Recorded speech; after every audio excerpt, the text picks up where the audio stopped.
How to set up a forwarder for an entire domain in cPanel. This demo assumes you've already logged into cPanel and are starting on the home screen. Now let's learn how to set up a domain forwarder in cPanel. Click the Forwarders icon. Click the Add Domain Forwarder button. If you have more than one domain in your account, choose the one for which you want to forward all emails.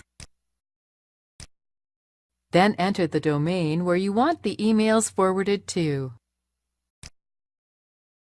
Click the Add Domain Forwarder button. That's it! The domain forwarder has been set up. This is the end of the tutorial. You now know how to set up a forwarder for an entire domain in cPanel.